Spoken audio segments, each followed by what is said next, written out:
Good day, everyone. Welcome to the Summit Sessions podcast. I'm your host, Katelyn Natalie Laurent, and today with me I have Whodini Black. How are you today, Whodini? I'm good. I'm good. Thank you so much for asking. Thank you. Thank you for Now, the opportunity and for the invite to be a part of your show. Thank you so much. I am excited when the invitation was sent out and you accepted. I was literally jumping for joy. Yeah. Like I said, you are my inspiration. I have been listening to you and following you for close to 2 years. Of course, I listen to you on iHeartRadio. So it was just your interviews are always so amazing. Thank Amazing, you so amazing. much. Thank you. That means a And lot. your voice is just so soothing. It was a work in progress to kind of find my voice in podcasting because I've had people tell me that I talk too slow or I'm too laid back. I'm not exciting enough. I'm like, well, I'm a laid back person. You want me to jump on the desk and I don't know. But thank you. Thank you for the compliment. To me, I like that though. I like listening to podcasts where they're laid back, especially if I can't watch it, but I'm just Yeah. listening to it if I'm doing things. I don't want to sound like someone's like screaming in my ear. Right. Yeah. But you have those. Hey, and that works for them. That works for them. Everybody finds their niche. But I want to start off with because you have your foot way far in the music industry, which Hmm. I think is completely amazing. You're also vice president of operations for Busy Bone from Bone Thugs and Harmony. Hmm. And I can just say that I am jealous. I grew up listening to Bone Thugs and Harmony. How do you balance the creative and strategic aspects of your role in that?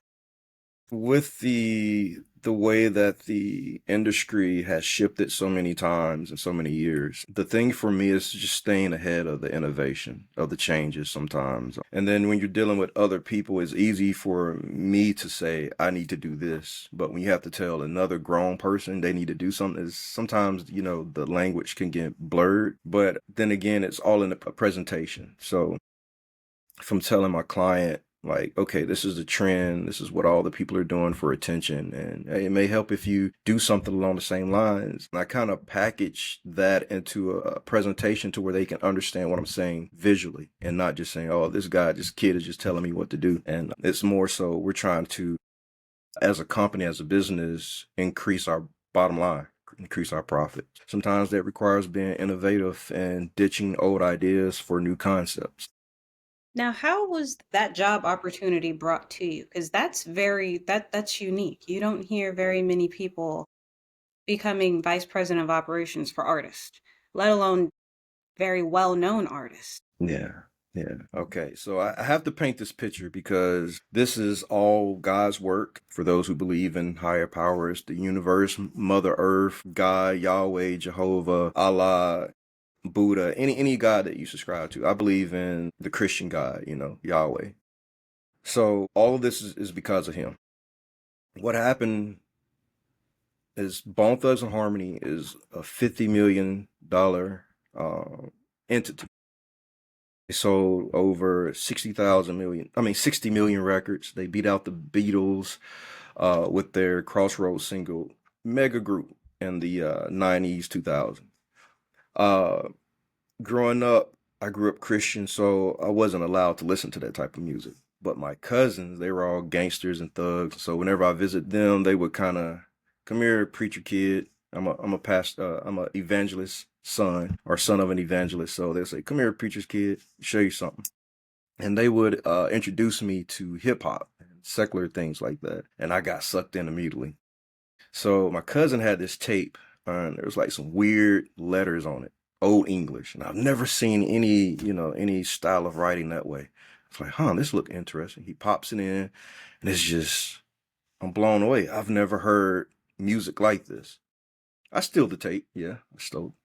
That's a confession. My cousin doesn't know, but if he checks this interview out, I stole the tape, cousin. I'm sorry, but I couldn't help it. And I would listen to this tape over and over and over and over at night when my parents didn't know. So I developed a love for them. Fast forward to high school, I began to make music myself. And Busy was always my favorite member of the group. So I would kind of emulate him, dress like him. I would tell people at school he was my uncle.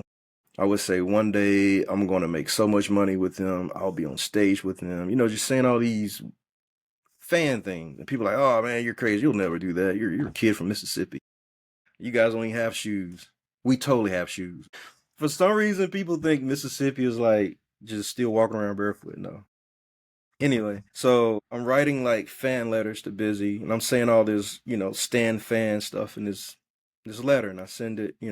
Years go by, I'm doing my thing as an artist, and at the same time, I'm learning the business. There's no one to, tell me what to do or how to do it. It's more so, okay, trial and error. I go to the library, check out books on how to be an artist, how to be a manager, just everything that detailed the business side of things. So I began to pick up knowledge. In my own career in the city of Jackson, the group I was in, we were like winning all the competitions. We were everywhere. People knew us. It was getting to the point to where I would go to Walmart and people would recognize me. Oh, hey, there's Whodini. And it would be nothing crazy like, oh, a big mob, but it would be people, hey, can you sign this? Or hey, can I talk to you? Can I sing you music? And I began to become someone in my city. So fast forward a little bit. This is MySpace days. I reach out to artists that were like from Busy's camp, trying to get in the door any way I could.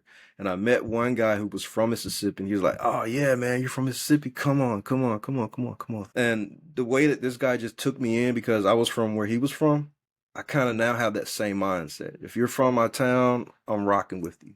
If you're from my state, I'm rocking with you. If you're black, if you're Jamaican, I'm rocking with you because, we need opportunities. We need people to sometimes open the gate, open the door, open the window or something, let me in or something, help me. So this guy, he did that and he began to show me the ropes in management, concert promoting, and I would do all these amazing things. Busy would get the deals and I wouldn't get the credit.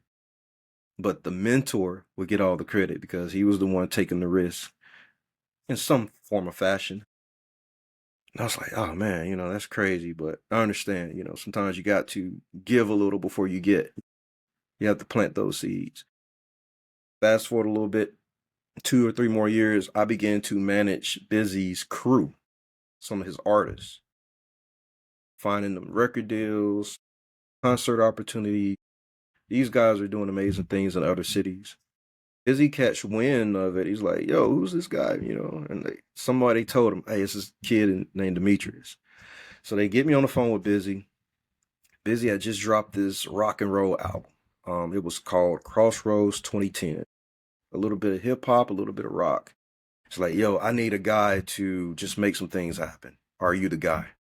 Now, I wasn't the guy, Katelyn, but I lied and said, yeah, I'm the guy. I'm the guy. I'm your guy. He's like, okay, well, this is going to be a trial basis. And he began to give me tasks to complete. I would complete them and just knocking things off. And he's like, all right, man. And at this point, I don't have his phone number. We're just communicating through email. He said, I have to earn his phone number. Okay, I guess. Okay. So the first show I did, I booked him in New York. No, Delaware. Delaware. And at this point, he hasn't been to the East Coast in like over 10 years. So he's like, dude, how did you book that show? And I said, yo, you're Busy Bone. What do you mean? And I just told him, hey, I work for Busy Bone. This is how much it costs. And it's like, yeah, and they just threw the money at me. So yeah, here's the money.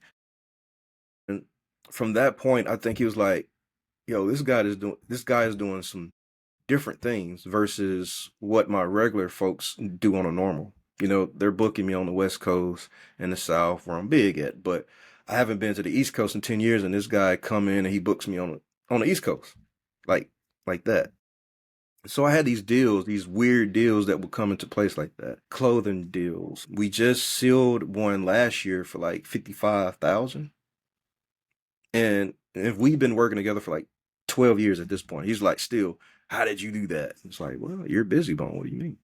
But I mean, it was more intricate than that, but I just played it off like it was nothing. And he's He's always said this in his music. Loyalty breeds royalty. If you're loyal, you'll get the rewards that come with that. And I've been loyal since day one, even when I didn't get the recognition. Even when I was carrying his bags to the bus. Even when I was an arm, I wasn't security, but I was part of the entourage and I was armed to protect the band, the brand, and he didn't know that. But it's like things like that, and he's like, "You're here in this company. You're here next to me. You're like number three," and that's how I got the role of VP. From an operational standpoint, doing things different. I know in the beginning I said something about being innovative, and you just got to do new things. You got to take a risk on sometimes. I know your name and your livelihood is on the line a lot of times, but if you don't take a risk, you're going to lose. You automatically lose. So yeah, that's how I became the VP of operation. I've done some incredible things in his career in the last 10 to 12 years. It sounds like this is something that you have manifested from a young age. I did. And see, I left this part out, and God forgive me. In the beginning, I said it was because of God. Only God can do things like that. Take a kid who wrote a fan letter to say, one day I'll be on stage with you. One day I'll make money with you. One day I'll be your artist. And those things came to pass. It was nothing like I had to go. I mean, there was some action required on my part, right? I had to get the ball rolling. I just couldn't sit back and pray. I mean, yeah, I did all that. I prayed, I cried.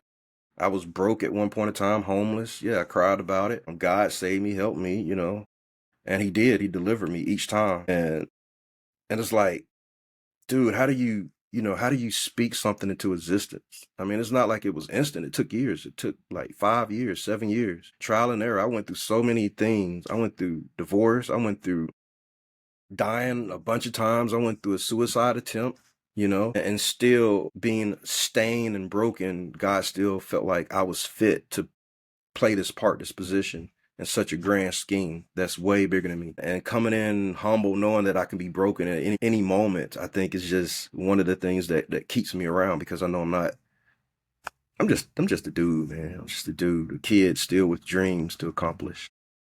Trying to trust God each step of the way, no matter what it looks like on the outside. So I think that's just been the real catalyst for me. I didn't mean to leave out God.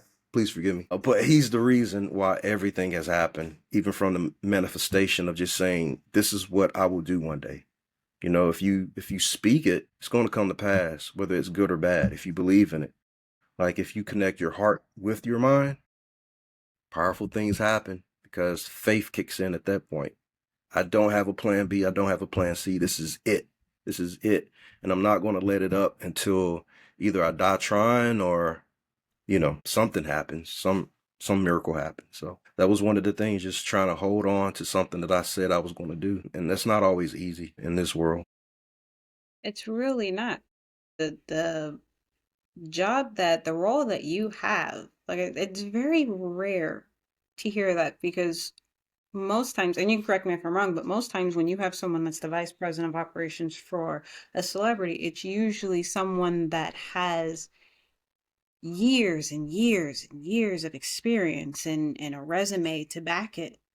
It's someone that everybody has heard of in the tabloids or, through someone's firm. It's, oh, you have to hire this person to be your VP of operations because they're the best. And so I think that's great though that you have taken on a role just by manifesting it and pushing through it and trying and never backing down. And yeah, you had to tell a little lie, but I think it goes Yeah. with, as we're told, sometimes you have to fake it till you make it. Or dress for the part until you get the role. It's like, okay, I said that, yes, I'm the man, so I got to prove it now. I got to prove it. I can't go home empty-handed. And that's what it was like for me. It was that intense. I told my hero I could do this, I could be this. So now I have to prove it. Like, fortunately, it happened. That's a great thing that it happened. And you talk about your mental health and the struggles that you went through it. And I hope if this is a sensitive topic, we don't have to talk about it. But I have had previous people on the Summit Sessions podcast that's actually what they do discuss, because they've also gone through their own mental health struggles, and even now, still till this day, they still struggle with it. But how do you go about your day to day? Like, are there some days that are worse than others? Because I can't imagine that every day is you're up and you're chipper and yeah, let's do it. There has to be some days where, you wake up and you're laying there like, do I really want to get up today? For me, it's not like that anymore. It's more so when a lot of people need a lot of things from me, and that's overwhelming. Because I need stuff from me, and it's like, okay, I have to put me on the back burner to answer all these needs and wants from people who depend on me. That is the hard part. Is when I have to come last in the equation. I know you see people say, "Oh no, put yourself first. Put yourself first." I don't believe that. I believe other people should come first, especially if you're a servant. And I'm a servant. I have a servant heart. I'm supposed to serve someone, in some kind of capacity. Not be a slave. Be a servant. Big difference, Big everyone. difference. Yeah, Big big difference. difference. And so, as a servant, you come last sometimes. But also, what comes last is that huge reward for being such a diligent person or being such a dedicated person. When I was going through mental problems, it was more so of lack of confidence, lack of knowing who I was in this world. I had just met my hero at this time. Like I said, me and my wife at the time, my first wife, we were going through a divorce. Well, we were going through the phase of like becoming divided. There was some infidelity going on. I found out, I heard it, and when you hear things or see things, sometimes it gets burned in your mental space. And for a guy who has been in the industry for so long, it's like, dang, how did that happen to me? I've been a pretty good guardian of my castle for so long. How did I let someone slip in and now I'm betrayed and now I'm feeling worthless, now I'm feeling broken? I hit rock bottom. I mean, I was already on the bottom, but hitting rock bottom? Yeah. I still remember that day. It was a very cold day in December, December the 7th, 2010. At the time, I was the general manager of a retail store, and I had two locations that I was managing. So I had a team of two people. Married, had two children, uh, and my wife at the time decided to step out. Probably my fault, working guy, not much attention to the wifey. Wifey gets lonely, like the Bruce Willis movie Die Hard, just buy a dog. Why did you just buy a dog? I really felt that line when he said that, because she cheated on him and, the house blew up. But yeah, and I just felt like worthless. Like, how can something like that happen to me? And I still remember the day I left my store that I was at. I left the keys. Like, we had the argument, and I was just like, you know what? I don't feel anything. I couldn't explain anything. It just felt like the world had stopped. And I remember setting the keys on the desk, and I was told my assistant manager, if you want the store, you can have the store. I'm about to go home. If customers want anything, just let them have it. They can take it. I don't care. They only have to buy it. That's how, you know, at the end I was feeling. Came home, the wife and I had another argument. And I think she said something so deep, or she said something and it cut me so deep. And it's like when she cut me, she twisted the knife too. So I went in the bathroom and there was a bottle of like sleeping pills there. And I was already drinking. So I just took the whole bottle, locked the door. I think she figured out what I was doing, and she ended up calling the 911. They showed up and said, hey, I hear you took some pills. And I said, no, man, I'm just tired. I just want to sleep and not wake up. And they say, oh, well, you just said it. You got to come with us. And they're like, yeah, they labeled it as a suicide attempt. And they kept me for like 3 days in this hospital. And during my stay, a team of psychiatrists would come in and talk to me. And one of the days, my father visited. And he's like, dude, whatever you're telling these people, stop, because they're talking about giving you a permanent bed. You're going back into some like childhood trauma I don't even know about. I don't even know what you're talking about. And I was like, what? And it's like, yeah. So I began to change the things I was saying to them. Instead of telling them the truth, I was like, no, you know what? I'm good. Yeah, yeah. And I realized that it was all over a woman. How silly of me. And I instantly like snapped back into it. They released me, and I still struggled a bit because it still hurt. It was still a pain that I went through. But over time, they say time heals. It took like 7 years for me to heal completely. I became a different person because of it, like a colder person, a more guarded person, a less giving person. And relationships after, I had women telling me, "Oh, you just don't give much. You're not romantic. You're not giving." And it's because I tried all of those things with the first wife, and they didn't work. So I was like, I'm just gonna let things be as they may. Why should I, try hard? Why should I fight? But the wife I have now, she changed all that. She warmed me back up. And I realized that I've been a problem for many years because of it, letting some woman damage me like that. Like how dare I do that to myself? I thought you loved yourself. That type of thing. So the mental stuff is, I don't want to say it's, yeah, it's gone, but there are challenges like just being overwhelmed with so much to do with so much little time. I'm always thinking about time, time, time. I had two or three best friends passed away since COVID, and I had to question my own mortality. Like, yo, that could be me, and I gotta grind. I gotta grind. I gotta work. And I guess, that could be like something mental, losing people and still grieving. I think I'm still grieving. And I don't know. I'm just trusting God, every step of the way to keep me sane, to allow me to be able to hold it all together. And the things I have to give to God, give those things to God, because it becomes too much at some time. So yeah, that's pretty much it. You know what? That you are speaking to a lot of people, especially with sharing your story of what you went through. That's going to speak to a lot of people because we have people out there that they don't know how to, trying to think of the right word because I don't want to offend anybody, but they don't know how to let go. Yes, that is the thing I've learned about humans, especially me. I'm like a keeper of things. If you come in my office, you'll see all kind of like toys from the 80s, 90s, 2000s, my whole childhood. You'll see what kind of kid I was if you come in my office. I have Legos all around, books and all that. And then I was like, yo, I just got things for what? And then I'm thinking about all the hurt, all the pain, all the experiences that I keep. Why am I a keeper of things? I should just let it go. Like the Frozen movie, let it go. It's not easy. I mean, it's easy to sing, but it's so hard to do when it's become a part of you. Like, I became a colder, guarded person. I didn't trust a lot, but that became a part of me from just past pain. And what happens if I just let that go? What kind of person would I be then? You know? And sometimes you have to take that leap to find out, can I ever get back to that person I used to be? The defender of people who were mistreated, defender of people with disabilities, defender of people who were stepped on, talked about, spit on. That used to be me growing up. But when I started getting hurt, it's more, oh no, I can't protect anybody no more. I got to protect me.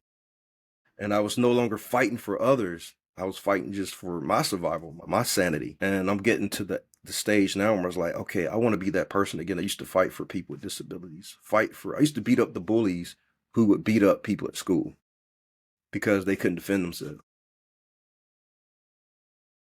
I want to get back to that. Now, your experience with this, is this the reason why you are attending Yale University, which congratulations, Thank you. and pursuing your degree in psychology is because of what you went through? No, on that side, it's more so about understanding human behavior when it comes to things. In our world, it's product. When it comes to podcasting, is understanding logic and people's reason behind why they do certain things and how they react to situations. As a salesman, I'm a lifelong salesman. And if you understand the psychology behind customer behavior, you can sell a product even faster. Not manipulate situations, but understand their patterns. That way you can meet them. People have needs that needs to be met, and understand the psychology behind purchases, behaviors, demographics, gender, age is all important when it comes to like the customer journey, especially if you want to be a part of that journey. That's why I'm taking psychology classes. Not to be a counselor or anything. I mean, that would be cool, but I'm also like an empath, and I don't want to soak up a bunch of other stuff that's just tough to. Being a psychologist takes resilience. Yeah. I would have to say. And I'm not there yet. I'm still trying to hold on to my own stuff. I have 6 children, trying to hold on to their problems. I have a wife trying to hold on to her problems, and having clients that, just telling me everything. I don't think I can handle that right. Yeah, because we as parents, we take on our kids' problems. Mm-hmm. Mm-hmm. Just recently, I saw a video on social media. I was clearing out my notifications on there, and a video popped up, and it was, a mom. She was sitting on the couch reading a book. It showed, 0% problems. Then all of a sudden, her daughter comes over and just lays in her lap, just cuddling up with her and, spending time. And it was immediately the daughter had 100% problems over her head. And then that went from the daughter to the mom. So then the daughter ended up with 0% problems, mom 100% problems. And I'm like, that not just moms, but dads too. We take on those issues because we don't want our kids to be, carrying that on their shoulders. Yeah, you don't want them to suffer. Like, I have children that have eczema. I would love to take on that. Like, give that to me so they can, sleep at night. I don't need sleep. I need something to keep me awake and working and grinding and thinking about the next 2 years or the next 5 years. As a parent, that's what you want to do. You want to absorb their suffering, whether that's, physical or mentally. And we take on those roles, like you said. Their problems become zero because we have the full capacity of the weight. I think it's where we're able to handle situations better than kids are. Because I know, Mhm. for instance, my kids, if something's going on at school, they'll, come to myself and their father. And it's we take turns. My partner, he'll tell me, okay, I'll let you contact the school. Mhm. Give you two chances. If it's not resolved, I'm gonna go Yeah, in. dad has to step in. Yeah, And I'm like, hey, because I take the nicer approach on it. I'm more of, okay, what can we work out? But then if it doesn't get resolved, he's like, nope, no more being nice. I'm going to be the bulldog, and this is what needs to be done. now see, me and my wife, we're in the reverse roles. I'm the nice guy. I have to talk to him first. Let me smooth it over, and then if it doesn't happen, oh, she comes in and wreak havoc. Right, that's how relationships should be. You should have one that is the nice. Yep, the level That's head good cop.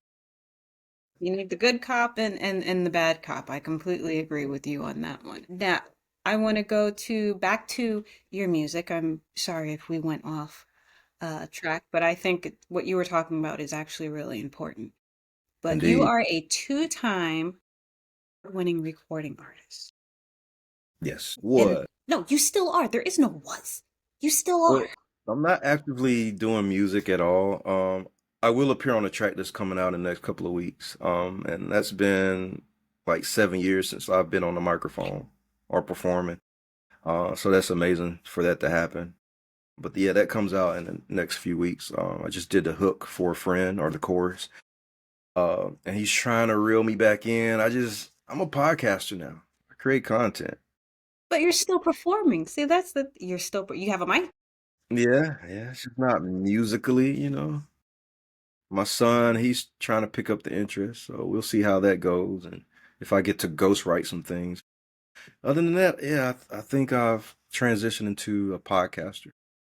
But you're also with your podcasting though, because what I've been seeing is you've been interviewing and like leading your advice to other artists that are trying to get themselves out there. So you're still making that impact. I guess so, yeah, in a way, in a way. Thank you. Thank you for that. That is one thing that when I read, I was shocked. I was like, really? My goodness. Yeah, I've been a touring act before. Right out of high school, I got a record deal. I went to college for like a year and a half, and it's like, yo, you got to hit the road, man. You just dropped this album, you have to tour. So I did that. I dropped out of school and pursued music full time. It worked for a number of years, and got married, and all that changed. Yeah, And that with that, there's the, as I say, sacrifices that are made when we are in a relationship and especially with starting a family. Because you have to pick what is most important, my career or my family. and this is the wife that had the infidelity. Uh, I kind of kick myself sometimes, but I did get two beautiful boys out of it. Can't trade that in for nothing. I just sometimes I think like where would I would have ended up had I pursued my music career full on. There's a lot of weird stuff in Hollywood. There's a lot of weird stuff in the music industry, and I don't know, what kind of person would have been at a Diddy party. Not going to talk about that. Nope.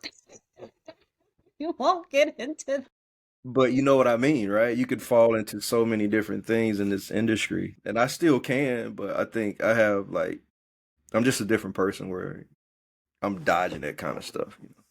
I'm really dodging that kind of stuff.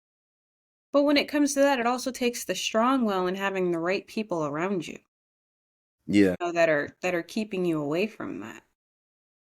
And I think that that's what the issue is within the music industry, because now you have a lot of kids that are young that are, having number one hits and they're topping the charts and everything. And it's, they have their parents that are helping them out, but then it's all of a sudden they make it big. And then it's, oh, I have this manager, and you got the manager that's kind of like shooing the parents away now. And it's, that it's the peer pressure. I mean, you see it a lot with a lot of artists. And then the ones that still remain on top, you realize, okay, they're keeping true to their core values, and they're not drinking the Kool-Aid. Mm-hmm. Yeah, don't drink the Kool-Aid. Don't drink the Kool-Aid. Bring your own bottle. Yep. Now, what key elements do you focus on when building a brand strategy? Because you're a strategist as well, excuse me, for an artist or organization. Oh yeah, so for 7 to 10 years now, I've been in brand strategy for big box brands like Swisher Sweet, Snicker, Mars. Well, I should say Mars, who owns Snicker, Keebler, Nestle, everything that you see in the grocery stores, everything you see in the tobacco world, everything you see in the beverage world when it comes to like sodas, water, teas, energy drinks. I've been their brand strategist when it comes to finding or introducing new products or new flavors to a consumer. You would think that it's easy to just say, all right, here's another flavor of Skittles. Sometimes it's that easy when it's a national known brand, but when it comes to something like Skittles did this gray Skittle, and it was for like a certain group of people. My job was to find a customer base for this particular Skittle. And part of brand strategy is understanding demographics. Where are these people? How old are these people? What gender are these people? How much money do these people make a year? You want to think all that's important, because if they're not making a lot of money, they're making 20 to 30,000 a year. They're only buying a certain.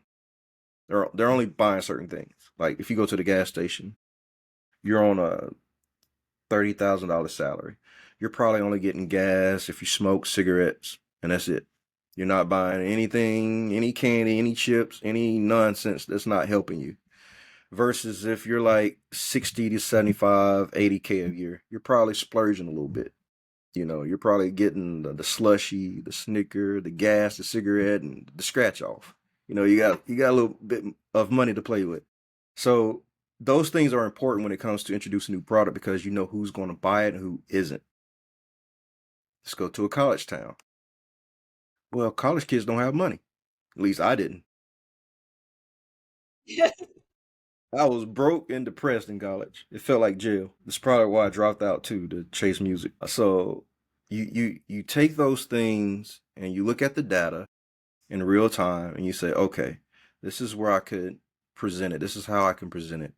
TikToks, Facebook, Instagram, all that's important because it's trending. Google has a thing called Google Trend, and it gives you a list of everything that's trending in every industry, every category. You can go on there and find so much data that's useful when it comes to grants, when it comes to deals, or just, oh, I need something to do. Let's check out the trend. I need a new job. I need to create something. Let's check out Google Trends. So I have all this data, all of the analytics that I use to present items to new groups. When it comes to artists, it's different because the market is saturated. This goes for podcasters too. When you're building a brand, you want to build something that's different, but not too different where you have to try too hard. You don't want to, okay, I have a yellow hair or something. They'll definitely watch me. Or I have these colorful thumbnails for my YouTube. Oh, they may watch that. But My thing, the most important is what can you leave with people? Will you make them think? Will you make them feel something? And if you have that, you have something because it's all about the connection. It's all about the feeling part. What are they going to take from it? Going into this interview, I said, oh, I want to make sure I say something important. Something is worth clipping, you know? I just don't want to say, oh, that was a whack interview. Denny was a bad idea. He didn't say anything impactful. I listened to just about all the interviews you did for the summit sessions, and there's some incredible speakers, some incredible insight, some incredible things they've done. And you spotlight those people in a very, very significant way. So you have something here. And I just want to give you your flowers for that. This is something incredible that you're doing. It's Thank almost like a mini TED talk. you. I was nervous, like, oh, I got to say something important. I have to say something smart. But I stutter. I don't look at the camera. I'm shy. Just do you, Deanie, you know. Uh, so that's it. That comes with a brand strategy. There's a lot to it. There's a lot of moving parts, but you don't do it all at one time. There's an arm, there's a leg, a head, eyes, and all of these parts play. All of these body parts play an important role for the entire body. So that's how I do brand strategy. That's honestly, that's amazing. And let me just say something. I'm mad about these gray Skittles because I love Skittles, and not once did I see gray Skittles. Well, I don't know if I could say this on the show, but if I can't, you could just clip it maybe. If you're gay, you know, you probably would have found out about the gray Skittles. If you're heterosexual, you know, you may not. It's kind of upsetting. Yeah, yeah. It was a A little bit. special Skittle just for the LGBTQ plus community. That no, you know what? And that's awesome because that community is really not talked about. It's even now till this day. You would think that now everybody would be more open about it, and it's still something that is swept under the rug. Yeah, there's a large taboo. I used to be super homophobic, like super, super, like not hating anybody, but to the point where I wouldn't even talk to a person. Now, does that have to do with in part of because you grew up religious? No, no. My growing up, a family member tried to curious, I guess you could say, Mm. and because I had soft skin, thought I would make a perfect female. And, you know, I just got terrified of the what was going to happen. And I called my dad and he come running. He pulled us to the side. Are you guys gay? It's like, no, no, but cousin here, So I had a little, you know, I had a little experience where I could have been a victim. And that's what like, no, I don't want anything to do with that ever. So, but fast forward when I was a store manager, I hired a person who was gay, a dude, and we're still friends today. And it was probably like the best learning experience ever because he was a person. He just had a particular thing that he liked that I didn't like, but other than that, it's a cool dude. He's still a cool dude. Well, nowadays you don't know who is and who isn't. Yeah. And you can't, it's not something that you ask. When you're meeting someone, you're not going to shake their hand and go, "Hi, I'm so and so and I'm straight." Like that's Hmm. just not, nobody knows. I went to high school with a few people who I had no idea until it was they're introducing me to, if it was a girl, they're introducing me to their girlfriend. And if it was, oh, this is my boyfriend. And I'm like, what? Mm. Awesome. I had no idea. It's not really, I mean, and then of course you have the ones where you can tell, but it's like, you're, you know what? You're being you. You're being your true self. I love that. So Have at it. have at it. And the world I'm from in high school, they were secret. Yes. Now we had a few, maybe two or three that were open. One guy was named Nudie Booty. That's a name I'll never forget. A guy was named Nudie Booty. That's what people called him. Okay. Yep. But everybody else was like undercover, and it came out years later after high school. You know, it's like, oh dang, I didn't know. Wow, really? Oh, wow. Now it's more you could be yourself, but in high school it was more so what? You know, you get persecuted. I used to watch Nudie Booty get beat up sometimes. You know, and I always thought it wasn't cool, but it happened. And I guess that's the reason why some people stayed closeted, because they didn't want the persecution that came with it. It's a sad world. Yeah, yeah, Sad, sad world. I think everybody should love who they love and be with who they choose to be with without any judgment. yeah. To each his own, you know. Has nothing to do with me. To you, you do you. Now, I want to go into your Vigilantes radio live. That's what Hmm. I listen to on iHeartRadio. With over 2,000 interviews under your belt, what has been the most surprising or inspiring story shared on Vigilantes Radio Live? Ooh, I've had so many great interviews and conversations. I'll tell you about one in particular though. This was a conversation with Busy Bone. This was my second interview with Busy Bone on iHeartRadio, and I was able to ask him questions that no one has ever asked him, because at this point I'm close to him. So I get to ask all those insider questions that fans want to know. And I didn't record the interview. It is lost to the world today. So if you were in that session and you got to listen to that interview live, lucky you. Lucky you is all I can say. You know, it's just like back in the interview days and in the radio days, you mean, would call to the radio station and, you know, interviews. They're gone because they were not recorded. So it was one of those things. I forgot to record the interview. So now what I do, I make sure record is the first thing I ever do. Even if we're just rambling, I make sure it's recorded. I've made that mistake. I had one interview Really? that I did, Yeah. and thought I'd hit the record button because it gave me the countdown. Was doing the interview for a little over an hour, ended it, was waiting for it to upload. Nothing. My heart sank. And did you have to redo it? I did, but luckily I lucked out because the lady that I interviewed, she was very understanding and immediately rescheduled. But I felt so upset. I was like, oh my goodness. Yeah, it happens. It happens. And for me, that was an important conversation. I was like, oh, I could never do that again. But I did. I did it a few more times after that. And I had to call, like, hey, can we reschedule? Can we? But busy, I couldn't redo that. I couldn't recapture that. So I just let it go in the wind. Whoever was listening live, I appreciate that, because that was a one of a kind. I'm pretty sure it was an amazing interview. And yes, for anyone that caught that interview live, you are blessed. Yeah. Like those questions, they were just different. And he answered all of them, you know, with much anticipation and with excitement. So it was like, wow, this is something else that we're doing. And I didn't record it. Goodness. You win some, you lose some, you know? Yeah, that's true. How do you prepare for interviews to ensure they remain engaging and impactful for both guests and listeners?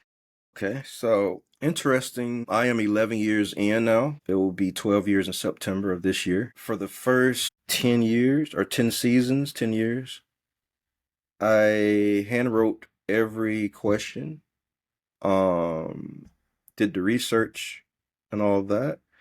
But since, and this is a secret, I never told anyone this before, so this is exclusive just for you, Katelyn. Just this season, season 11, with the emergence of OpenAI and ChatGTP, I've been letting ChatGTP help me out with a lot of research and the questions, and it cut my time down. I used to take it like an hour and a half to write and research. I crank out these questions like 10 minutes now. And it's not like, okay, ChatGTP, do all my work. No, it's more so you have to fine tune it, because I want it to sound like me. I want it to have my tone, my mannerisms. I want it to have, you know, my laid back approach. Don't use big words. Don't use dwell. I hate that word. Anytime I see a description, dwell, we dwell, I know that's AI. So I input, do not use the word dwell, do not use the word testament, do not use resilience, because those are like words you see AI always using. And it took like maybe 20 tries to get it down pat. And I can share with you offline what I did, but it sped my process up with tailoring the conversation to the person. And I fed the AI past interviews I've done. I fed it scripts I've written years ago. and now it's to a blueprint to where I just input whoever I'm guessing or whoever's the guest, their bio, other cool things I notice online about them, input all of that, configure it, it spits out a script, check it, say, nope, nope, nope, sounds too nerdy, nope, redo it, and try to use this tone, and now I got it down to a science where I don't have to do that anymore. But before AI, I was writing everything, researching every piece until I came up with at least 10 to 20 good questions.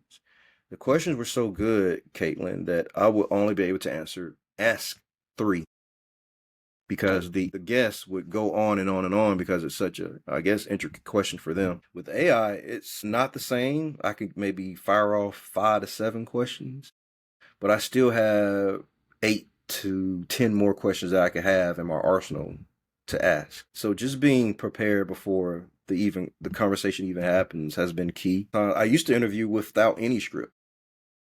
I would just read their bio and like, okay, tell me about yourself, and based on what they said, create a conversation based off that. But sometimes I found myself with nothing to say. I'm a naturally quiet person, and I talk to myself in my head, so I forget sometimes that people can't hear me, and I'm having a great conversation up here, but people can't hear that. So that's why I began to go back to writing questions, because just coming unprepared sometimes didn't work, especially when the guest is not talkative. If they're like me and we're just looking at each other, it's like, Awkward. yeah. Or they give you one answer, one word. Oh, tell me about your life. Oh, yeah, it was good. What about it was good? Yeah, grew up, had a parent. Yeah, yeah, It's like the answers our kids give us. yeah, yeah. Like, okay, let's dive deeper. Oh man, that's how deep I can dive. Now you talk about your experience in your owning franchises, and I know you didn't specify what franchise you were owning. I know because I did my research. Nice, nice. You were in the Radio Shack franchise. Hmm. Now, we have to, if you can, explain exactly what Radio Shack is, because I know that we have listeners and viewers that they're looking at their screen and going, "What's a Radio Shack?" Radio Shack. Yeah. So Radio Shack doesn't exist anymore in the brick and mortar format. You may find maybe a mom and pop Radio Shack. I think I found one in another town, but they're not connected to the main hub because they're going out of business. But I was in retail for a long time in management. My sister had the store initially. My brother worked for another store, same or a different Radio Shack. So it was kind of like a family thing. And I kind of just inherited from my sister. I had just ended a job and was like, I'm just going to chill out for a bit. And my sister's like, nah, you can work. So she kind of just forced me to do it. And she left to do something else. That was the whole thing. She was looking for somebody to take over so she can skedaddle. And that's what she did. She just got skedaddled, went into business for herself, or at Walmart or something like that. She did something else. But yeah, so I had that for like 3 years. What ended up happening, Sprint came and bought it. And then the guy had a scandal and the market shares went down.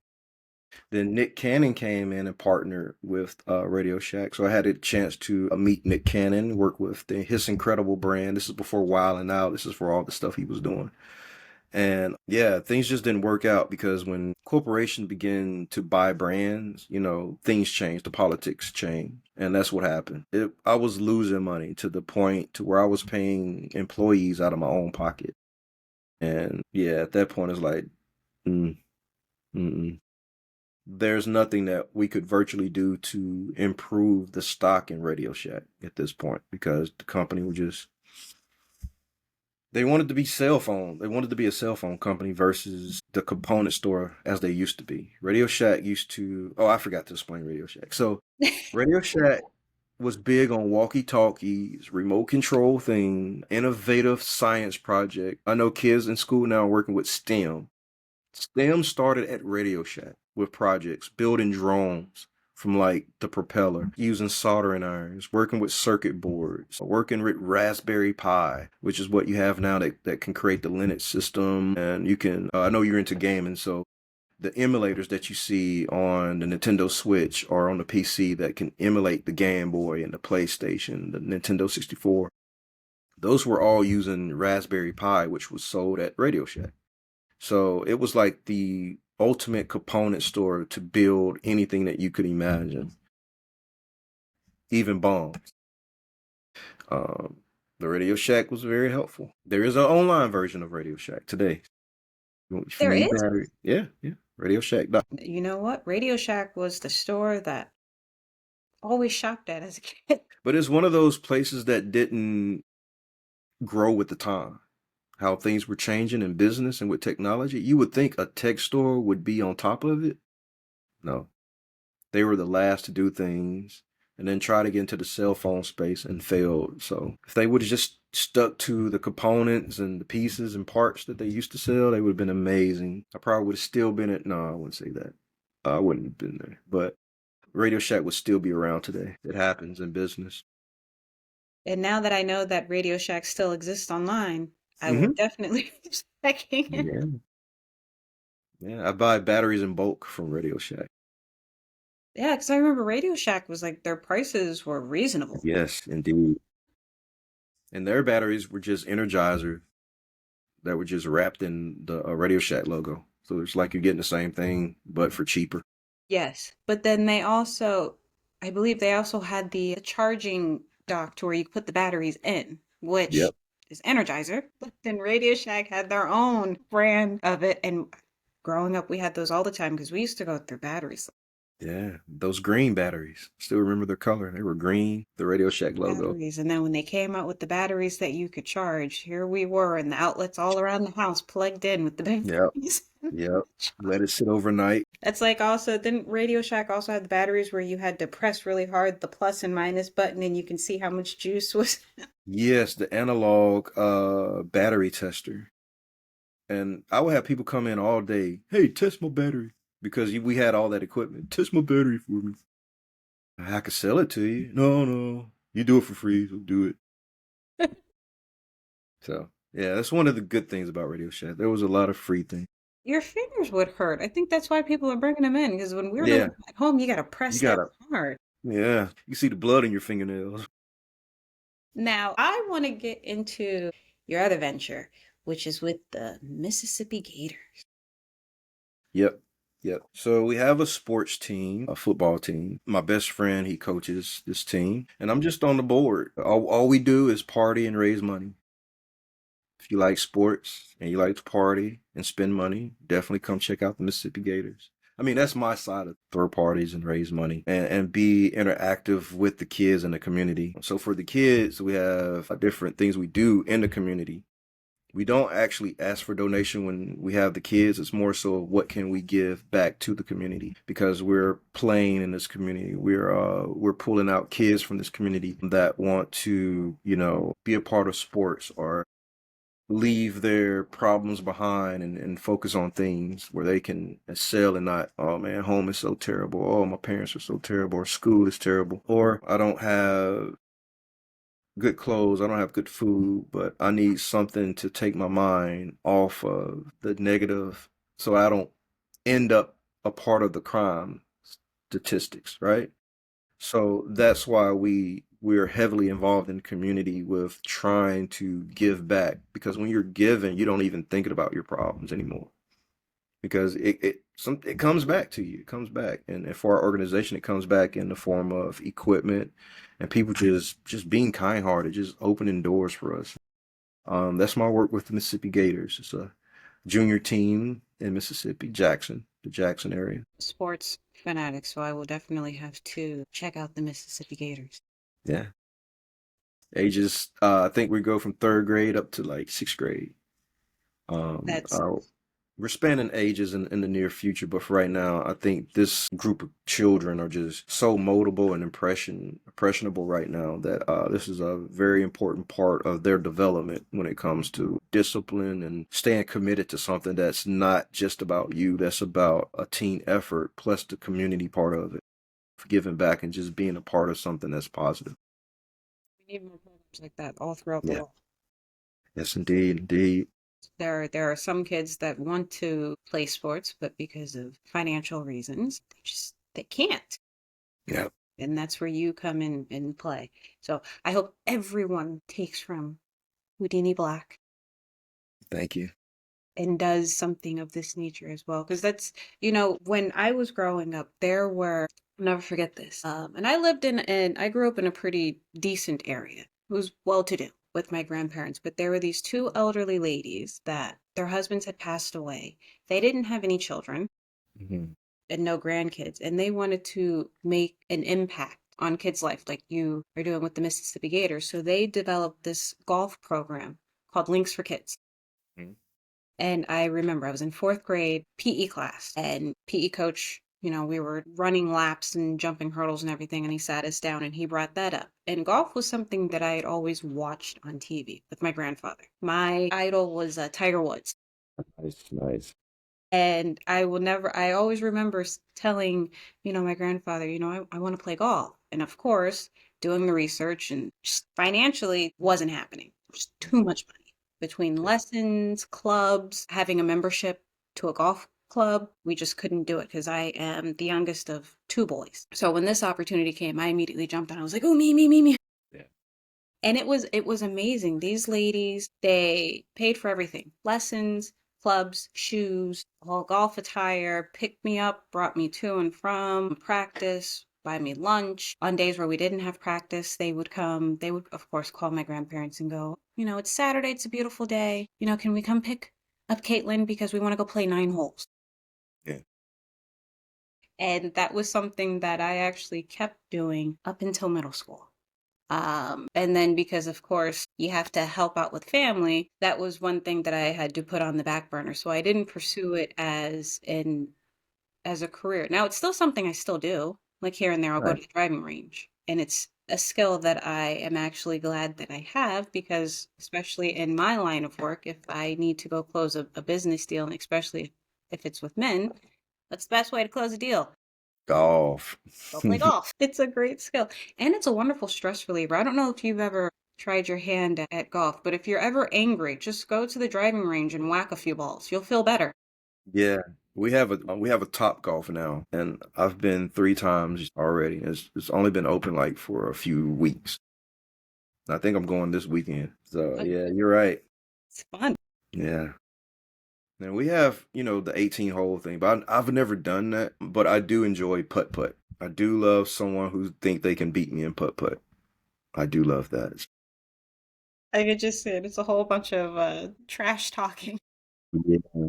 Yeah. I love competition. Best way to go. 1 second, I'm so sorry. What role does continuous learning play in staying ahead in such dynamic industries? Well, you have to always learn, like always, because things change. In the next 5 years, we'll have a different world. We'll have a new tool. We'll have something that's innovative that is becoming a part of our lives. And if you're not willing to learn about just progression, period, you'll stay the same. And staying the same means no growth. And if you don't grow, I mean, some people are content stagnant. If that works for you. But the way that the world works is that it's constantly changing. People are constantly changing, companies are changing, behaviors are changing, the environment is changing, children are changing. Everything that embodies life changes. And if you're not willing to change, which means learning, growing, I don't want to say you'll just die, like morbidly die, but inwardly, you'll begin to like sink back into a place of a child, I think. And I don't mean a child that's like full of wonder and excitement. I mean like a child that's just cool with scrolling on TikTok for the entire day, not taking the joy or pleasure of learning video games or taking the joy and pleasure of going outside and, oh, what can I do with my imagination? And through learning, you can answer a lot of questions that you may have about life and innovation and God and yourself. I think just for me, learning just has to be a part of my life.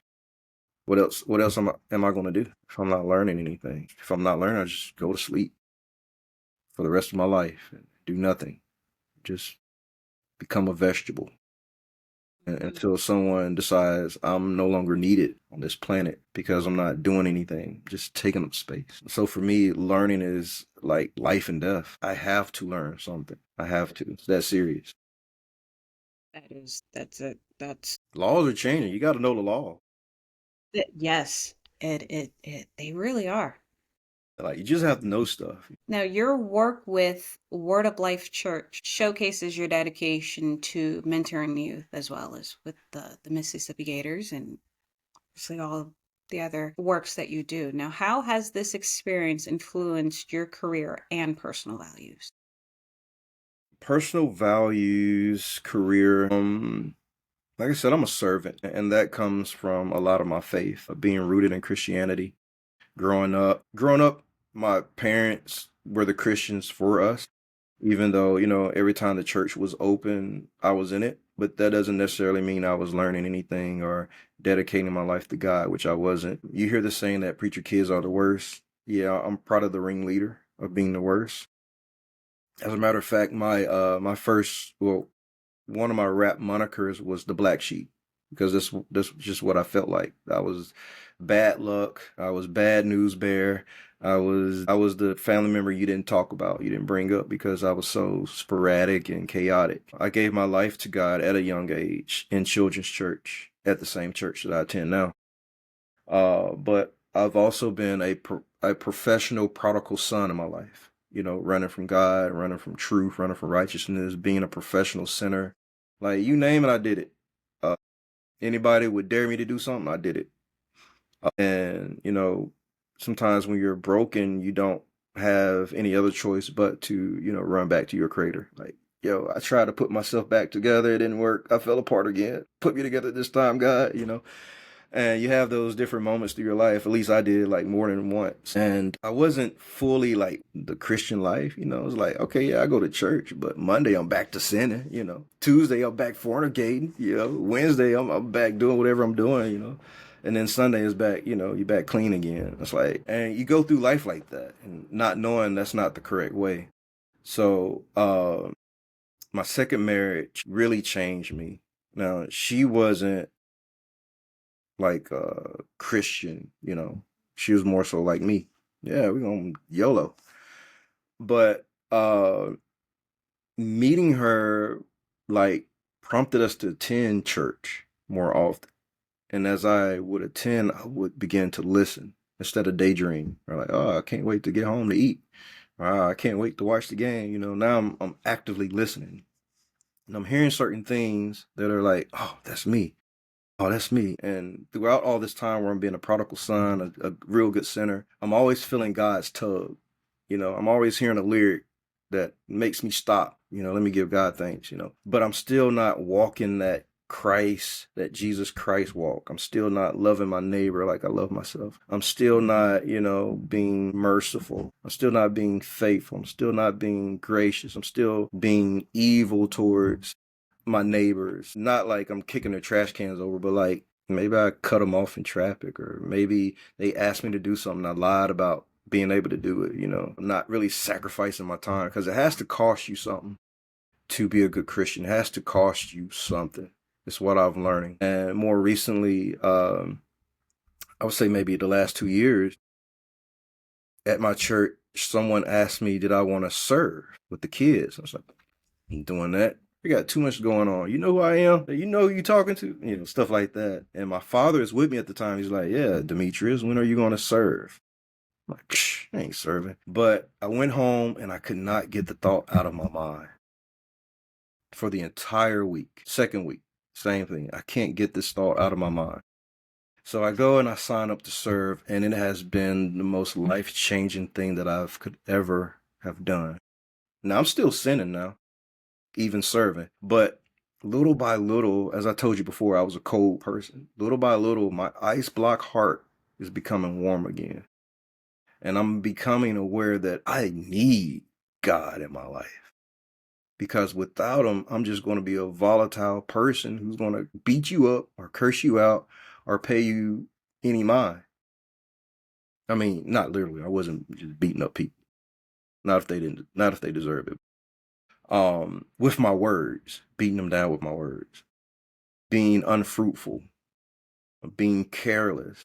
And these things began to become revealed. Like, oh man, I'm such an awful person. Like, I really need Jesus. And I began to change on the inside. So I'm still there today, serving, still learning, still growing, still chipping this old me away.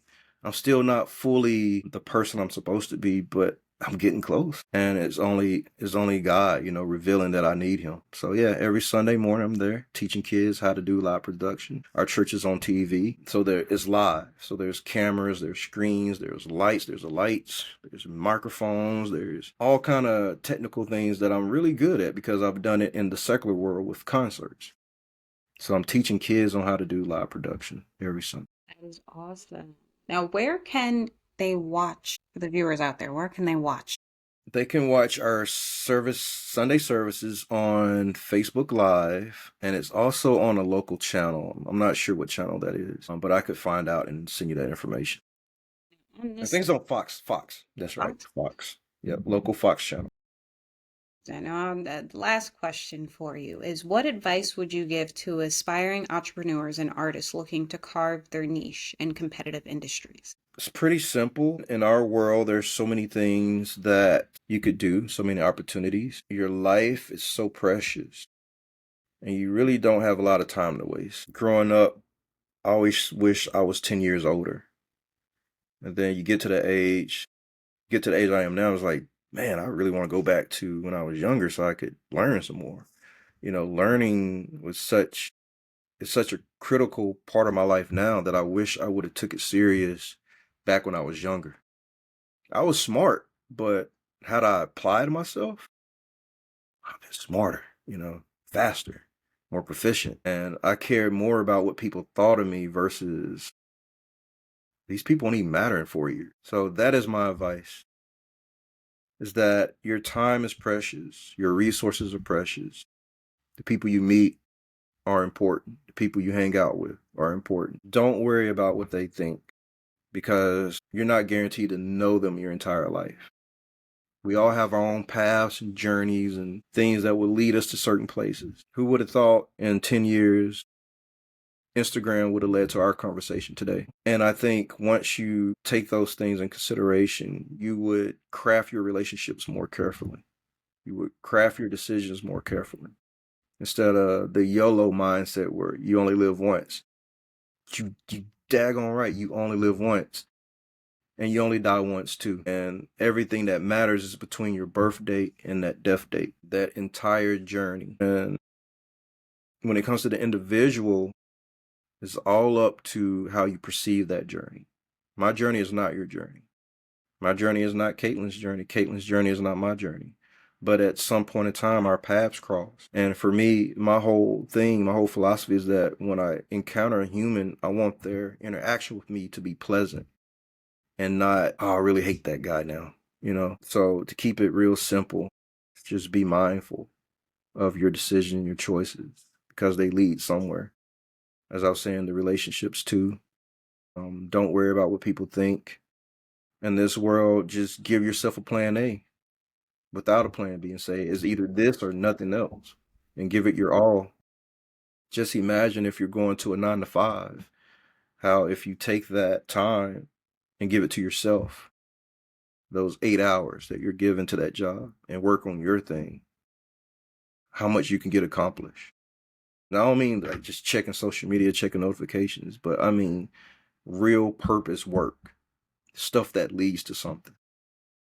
It's cool to work a 9 to 5. I've done it for many years. But what wasn't cool was having my own dream sit in the corner collecting dust while I'm helping, another company's dream flourish.